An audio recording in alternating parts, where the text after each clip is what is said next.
तो सीधे आपको भोपाल लिए चलते हैं, जहां युवा संवाद कार्यक्रम में सीएम डॉक्टर मोहन यादव पहुंचे हुए। ध्यान रखेंगे, संक्षेप में प्रश्न पूछेंगे और यह मंच थोड़ी देर के लिए इस प्रश्नोत्तरी के लिए आपको उपलब्ध रहेगा।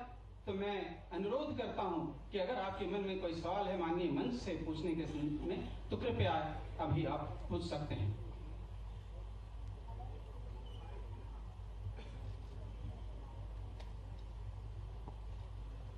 आदरणीय महोदय, मैं Sakshi Mandpe corporate college of Ayurvedic science में आपसे प्रश्न करना चाहती हूँ। मुझे मोहल्ले में एक सहकारी समिति का गठन करना है, किंतु सरकारी कार्यालयों में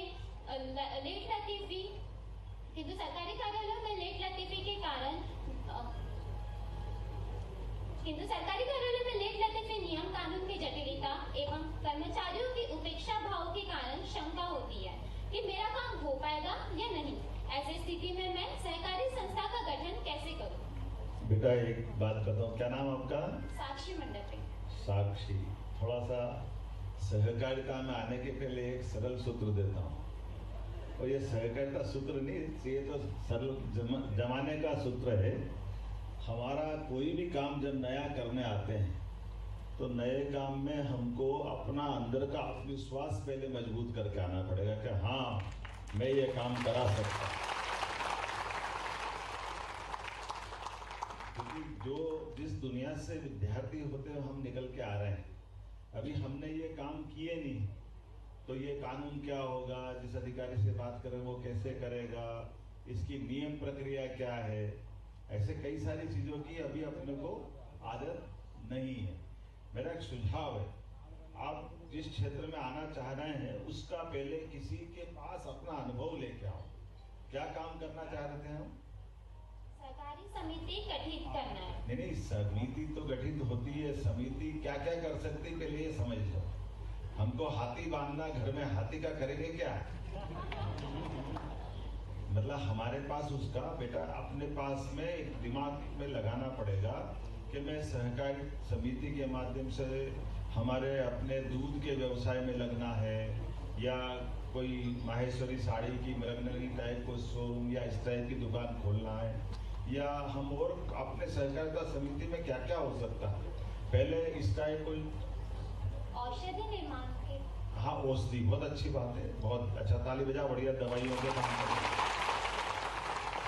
तो इसकी प्रक्रिया तो ऑनलाइन है, वो पूरा समझ लेना, पर फिर भी क्या होता है ये बैठा ना, इसमें मैं आप सबसे भी कहना चाहूंगा कि एक इंडिविजुअल कोई व्यक्ति काम करने जाए उसको भी ये सब चाहिए, लेकिन आप तो सहकारी के समिति के माध्यम से करने जा रहे हैं, तो जब तक आपका जो इस पूरे विचार का एक तरह से अंदर से लीडर जो बनना चाहता है उसको अगर ये सारी जानकारी नहीं है तो फिर वो तो डूबेगा, साथ वालों को भी लेके डूब जाएगा।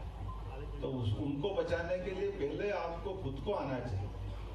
सहकारिता का अर्थ ही ये है कि स्वयं भी उस पूरी चीज की जानकारी रखो, साथ वालों को भी उन सारी बातों से ट्रेन कर लो। तो मैं समझता हूँ कि पहले जिस भी क्षेत्र में आपको जाना है उसकी जानकारी निकाल के अच्छे से करो, बहुत अच्छा रहेगा। अच्छा सुझाव है तुम्हारा, मेरी शुभकामना भी है। बाकी कागज वागज तो चाहो तो एक दिन में बन जाएगी। मैंने तो मेरा अनुभव खराब सुनाए थे पुराने, अब अपनी सरकार तो बहुत अच्छा काम कर रही है, जोरदार अभिनंदन। अब तो इसमें खास बात क्या है कि पहले हमको चक्कर खाना पड़ते हैं, ऑफिस आना जाना, उनको बाबू टेबल घूमना, फिर वो 4 गलती निकाल दे, फिर वापस उसकी पूर्ति करना, फिर वो गलती निकाल दे, फिर पूर्ति करना। जब तक आपको गुस्सा नहीं जाता तब तक गलती निकलती रहती थी। तो लेकिन वो हमारी थ्योरी की परीक्षा भी रहती कि आप उस काम के प्रति कितने लगन रखते हो। मैं ये भी मान के चलता हूँ। अब तो 30 दिन में मंत्री जी कह रहे हैं और सरकार ने कर दिया कि 30 दिन के अंदर आपको रजिस्ट्रेशन तो वैसे ही मिल जाएगा और घर बैठे मिलेगा। लेकिन काम में आनंद कब मिलेगा? केवल पंजीयन से तो नहीं मिलेगा। काम को हमको करते कराते आने की सारी जब तक ट्रेनिंग नहीं ले लेंगे तब तक तो पूरा नहीं होगा। अब मैं जरा अपने विद्यार्थी वर्ग है तो मैं मेरे ढंग से ही पूछ लेता हूँ, थोड़ा ठीक रहेगा, है ना? हम में से अपने में सबके मन में प्रश्न होंगे, अच्छे प्रश्न होंगे, लेकिन मेरे प्रश्न आपके साथ में है। तो अपन कैसे बात शुरू करें? ऐसे कर ले जो मैं बोल रहा हूँ, कर सकते चालू? तो अपने बीच में से हमारे अपने घर की पृष्ठभूमि से हम आते हैं। कोई किसान परिवार से आता होगा, कोई व्यापारी परिवार से आता होगा, कोई शहरी जीवन वाला हो, कोई ग्रामीण जीवन वाला हो, अलग अलग होंगे ना अपने। तो 8-10 लोगों के साथ मिलकर के हमने काम करने का मन बनाया और वो 10 लोगों से हमने बात कर ली और फिर सहकारी समिति गठन करने आ रहे हैं। ऐसे कौन कौन है, हाथ खड़े करो जरा, बताओ भैया। अरे तुम बच्चे थोड़ी हो, तुम तो सरपंच हो, स्टूडेंट से खड़ा करो। तुमको तो सुनना है सरपंच साहब। वो तो अच्छा है, राधेश्याम तुमको पहचानता हूँ मैं, वो तो माइक पकड़ लेते। तुम्हारी पंचायत भी जानता हूँ, राजगढ़ जिले के रहने वाला ये भी जानता हूँ, तो चुनाव में लड़े ये भी जानता हूँ।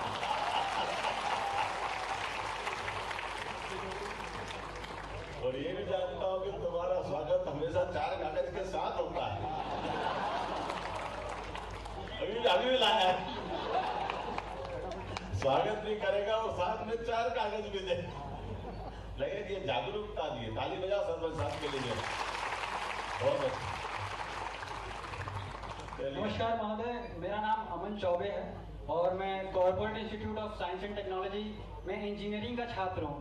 जैसा कि आपका प्रश्न था कि हम सभी ऐसे पृष्ठभूमि से आते हैं जहाँ मतलब हम लोग एक रूरल बैकग्राउंड से आते हैं, और आपने कहा कि इनमें से 8-10 बच्चों का एक कम्युनिटी जो कि साथ में आगे बढ़ के कुछ करें। तो महोदय ये तो काम तब होगा यदि हमारे पाठ्यक्रम में, जो कि हमारी प्राथमिक शिक्षा और सेकेंडरी स्कूल 8 तक है, यदि हम उसमें सहकारिता जैसी विषयों का सम्मिलित अगर उसमें कर रहे हैं तो काफी कुछ जागरूकता हमारे छात्रों को होगी, और उसके बाद 8-10 क्या 20 की कम्युनिटी बनाकर भी एक नई पहल की शुरुआत की जा सकती है।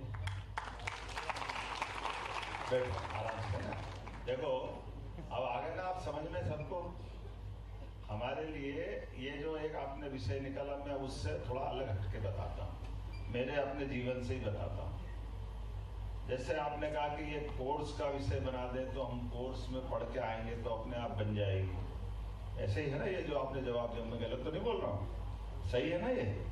अब ये सहकारिता के कोर्स की बात मुझे नहीं मालूम कब कोर्स बनेगा, लेकिन सहकारिता के कोर्स के साथ केवल आप ये बताओ, आप कितने साल के हो गए? 21 साल के। तो आप वोट देने लग गए? अभी तक सर वोटर आईडी तो बनी नहीं, वोटर आईडी नहीं बनी सर। आप ये बताओ मेरे को, बैठो, आप बैठो, अब तुम्हारी थोड़ी सी मैं मजाक कर लूं थोड़ी सा, बुरा तो नहीं मानोगे? बिल्कुल सर, कोई नहीं। तुमने 3 चुनाव निकाल दिए भैया, कोई 18 साल के बाद ही वोट देना थे। सही है। आप मेरी बात माइक से तो थोड़ा भी अपन संवाद पे ही आनंद लेंगे ना। 18 साल के अंदर हमको अपना ये लोकतंत्र में वोटिंग राइट्स मिला है। आप थोड़ा सा इसको मैं अधिकारियों की क्लास लूंगा तुम्हारे प्रश्न के बाद। ये जो आपने बताया ना, ये 18 साल के बाद हमको अपना वोट देने का अधिकार होता, तो हम अपने राज्य के लिए सरकार के उनसे बनाना, केंद्र में सरकार मोदी जी की बनाना, या हमको अपने नगर पालिका, नगर परिषद, पंचायत, जो भी आपके यहाँ स्थानीय बॉडी होगी, उसमें आपके पसंद का चयन का व्यक्ति भेजना था। ये यहाँ से आपके अंदर में वो भाव सहकारिता का ला रहा हूँ। सहकारिता का भाव लाना मतलब आपको लीडर बनाना है। लीडर बनाना मतलब सबको चुनाव लड़ना, ऐसा नहीं। सहकारिता की समिति का अध्यक्ष होना, इसका मतलब है कि हाँ, मैं अपने साथ 10 लोगों का भला भी कर सकता हूँ और सुचिता के साथ काम भी कर सकता हूँ। ये कॉन्फिडेंस लाना अपने आप में, ये जनतंत्र की तरफ भी ले आता है। सच्चे अर्थों में लोकतंत्र के लिए सहकारिता की भावना का एक विराट स्वरूप लोकतंत्र है, और सीमित स्वरूप उस सब्जेक्ट के साथ सहकारिता की समितियां हैं जिसके आधार पर उसका पंजीयन हो रहा है। मैं गलत तो नहीं बोल रहा भैया, बता देना आपके हिसाब से। क्योंकि सहकारिता समिति में जैसे आप अपनी कोई भी कमेटी या बैंक के आप अध्यक्ष हो जाते हो, तो उसके अंदर भी आप उसी सारे प्रकार के पावर रखते हुए काम करते हैं जो चुनाव जनप्रतिनिधि रहता है। एक तरह से वो लोकल गवर्नमेंट की तरह काम करता है। गवर्नमेंट की स्टेट पे तो स्टेट गवर्नमेंट की तरफ आपका ये सारे बड़े बड़े बैंक, अपेक्स बैंक वगैरह उसी काम करते हैं। जो एक तरह से प्रदेश सरकार की इस व्यवस्था को संचालित करते। हर जिले में उनकी ब्रांच होगी, उनके नीचे तक के सारे अधिकारी होंगे, उनके फाइनेंशियली सारे सिस्टम होंगे। तो अपने लिए आप सबके जानकारी के लिए अभी भैया को मैंने बताने का प्रयास किया है कि हम में से हर एक कोई भी डिग्री लेके आए। और बड़ी बात तो ये भी है, आप बोलोगे तो फिर सहकारिता में जो 5वीं के बाद स्कूल छूट गया होगा, 8वीं के बाद छूट गया, अब कोर्स की बात करोगे तो वो तो रास्ते में रह जाएंगे। तो सहकारिता का तो आंदोलन आधा हो जाएगा, आधे से भी कम हो जाएगा। क्योंकि ये सहकारिता के अंदर तो आप पढ़े लिखे हो तो, कोई कारण से अल्प पढ़े हो तो, किसी भी डिग्री को लिया हो तो, आपने IIT किया तब भी और आपने 8वीं पास हुए तब भी, सहकारिता में सबका स्वागत है। तो सहकारिता से सबको लेके चलती, इसमें ये पूरी छूट है कि आप किसी क्षेत्र में से भी आते हो। लेकिन एक अच्छी बात ये है कि जैसे आप गांव से आते हो, मान लो तो गांव में मेरे यहाँ फूलों की खेती होती है, मैं मेरे से चालू करता हूँ। तो फूलों की खेती में मेरे को फूल की जो कीमत मिलती है, मान लो लोकल मंडी में अकेले जाता हूँ तो उतनी कीमत नहीं मिल पाती। तो हमने मान लो सहकारिता समिति बना ली। अब समिति बनाने के बाद उस फूलों को इस मार्केट में पहुँचा, या वहाँ से गाड़ी में कहीं ट्रांसपोर्ट के माध्यम से कहीं दूर पहुँचा दे तो अच्छा भाव मिल जाए। और अच्छी बात रहे कि अपने में से हमारे यहाँ तो कुछ घरों में मजदूरों को ढूंढ करके उस फूल की माला बनवा करके उसको सेल करवाने लग जाए। ऐसे कई रास्ते आप इसके माध्यम में, केवल उदाहरण से समझा रहा हूँ। सहकारिता का मतलब हम अपने आय के व्यवसाय के माध्यम से अपना स्वयं का भी कुछ आय रास्ता निकाल सकते हैं, या फिर हम अपनी इस व्यवस्था से कई लोगों को, जैसे बैंक वगैरह बनती है तो बैंक कई लोगों को अपने उनकी बचत की आदत भी डालती है और उनके स्वावलंबन बनाने की दिशा में लोन फाइनेंस भी करती है। तो ये काम है सहकारिता माने का। तो जो ये परिभाषा जानता तो वो सहकारिता में आएगा, इसका अर्थ ये भी है। लेकिन सहकारिता की सीमा बहुत बड़ी है। सहकारिता में क्या क्या कर सकते हैं, पहले भैया एक जना बताओ, आपने से कौन बताएगा अपने अधिकारी में से क्या क्या कर सकते हैं? नवाचार जिसने किया, सर मैं निवेदन करता हूं सर, जो नवाचार क्यों बताओ, नवाचार जो आपने नवाचार किए, पहले कल्पना आ जाएगी ना, गलत तो नहीं कह रहा हूं मैं, बात मैं बताऊं ऐसे क्या नहीं, चलना चाहिए ना ये बात, जरा जोर से बोलो तो मालूम पड़ेगा। ये बिल्कुल हाजिरी लगा दी तुमने। सहकारिता विभाग में एक अलग से नवाचार सेल गठित है, जिसमें कुछ विशेषज्ञ और अधिकारी पूरे राज्य स्तर पे कांटेक्ट करके, संपर्क करके नए किस्म की सहकारी समितियों को प्रवर्तित करने का कार्य करती है। जिसमें जो सबसे महत्वपूर्ण है, मैं वहीं से शुरू करूंगा, कि हम लोगों ने एक CPP का कॉन्सेप्ट दिया है, कोऑपरेटिव पब्लिक पार्टनरशिप का। और ये देश में पहली बार हुआ है कि मध्य प्रदेश की सहकारिता ने ग्लोबल इन्वेस्टर समिट में भाग भी लिया और लगभग 2000 करोड़ के इन्वेस्टमेंट के प्रस्ताव भी प्राप्त किए। तो इसको हम लोग और डेवलप कर रहे हैं। आगे बढ़ाते हुए इस काम को हम एक निवेश विंग भी आयुक्त कार्यालय में स्थापित किए हैं, जहां जो भी इच्छुक संस्थाएं होंगी या निवेशक होंगे, हम उनको पूरी सहायता उपलब्ध कराएंगे। दूसरा है कि हम लोगों ने कुछ पर्यटन की बहुत ही इनोवेटिव सोसाइटीज बनाई हैं, जहां लड़कियां सफारी कराती हैं। कोई मेरे ख्याल से कोई यहाँ मौजूद है? ओके, हम आए हैं लेकिन दिख नहीं रहे हैं मुझे। खड़े हो जाओ, आ जाओ।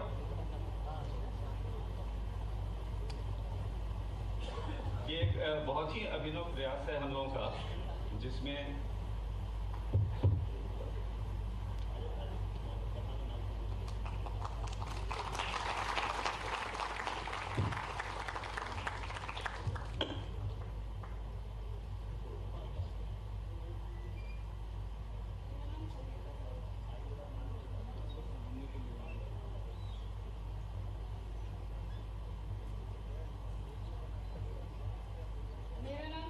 सोलंकी है। सतपुरा टाइगर रिजर्व महम में मैं ड्राइविंग का कार्य करती हूँ।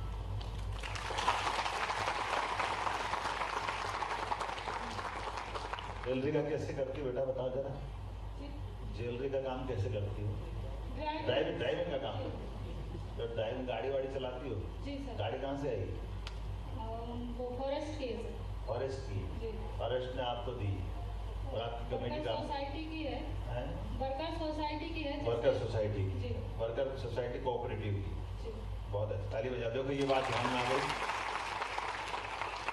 हमारे यहाँ आमतौर पे ये जो होटल वाले या टूरिज्म के लोग ये गाड़ी चलाते थे, लेकिन सहकारिता समिति के माध्यम से इनको गाड़ी लेना है तो इनने वर्कर कमेटी बना ली और गाड़ी ली। गाड़ी लेकर के ये आराम से फॉरेस्ट में अपने बुकिंग करके लोगों को घुमाने का काम करते हैं। क्या कितनी आमदनी हो जाती बेटा? 14,000 सैलरी है। 14,000 सैलरी। देखो आप जोरदार अभिनंदन करो। कितनी बच्चियां हैं? कितनी बेटियां हैं? 2 हैं सर। 2 हैं। आप दोनों? जी। और वर्कर कमेटी में कितने लोग हैं? समिति में 10 लोग तो होंगे। 10-20 50 सर। 50 लोग। जरा ताली बजा दो। कोई बात नहीं, बहुत अच्छा बेटा, ताली बजा बेटा। कौन सी क्लास की पढ़ाई हुई है आपने? मेरा BA कंप्लीट है। BA कंप्लीट है। और बेटी का? मेरा MA कंप्लीट है। लो बताओ। तो भोपाल से सीधी तस्वीरें आप देख रहे थे। सहकारी युवा संवाद कार्यक्रम रखा गया। CM डॉक्टर मोहन यादव वहां पहुंचे हुए। सुप्रीम कोर्ट के चीफ जस्टिस ने जाकर आंख की पट्टी हटा दी। ये नरेंद्र मोदी जी की अपनी सरकार की जो मैं आपसे कह रहा था कि सच्चे अर्थों में न्याय अगर करना है तो ये आंख पे पट्टी बांध के नहीं हो सकता। वैसे कई हजारों उदाहरण भरे पड़े हैं हमारे यहाँ। और सहकारिता की भावना के साथ मैंने एक चीज जोड़ी, लोकतंत्र की बात कही। सच्चे अर्थों में वही नागरिकों के मूल अधिकार संविधान में भी उल्लेखित है और उसी भावना का एक तरह से जीवित जगत के आपस में परस्पर स्वावलंबन के साथ जीने का नाम अगर है तो सहकारिता है। मैं आपको बधाई देना चाहता हूँ इस नाते से। और युवा विद्यार्थियों के लिए इतनी बड़ी संख्या में आप सब भी आए, लेकिन मुझे लगा कि अगली बार थोड़ा सा और अच्छे से आएंगे। आज कुछ के प्रश्न रह गए थे। मैं मान के चलता हूँ कि सारे प्रश्नों के साथ एक आध बार अभी और बैठेंगे जिसमें सहकारिता की भावना के आधार पर आप भी तैयारी करके आओ। हमारे लिए यह ज़्यादा अच्छा रहेगा, क्योंकि ये सही है कि हम अपने कॉलेज के सिलेबस में क्या क्या डाल दें। इतने प्रकार के विषय हैं और नूतन नए आते जाते हैं।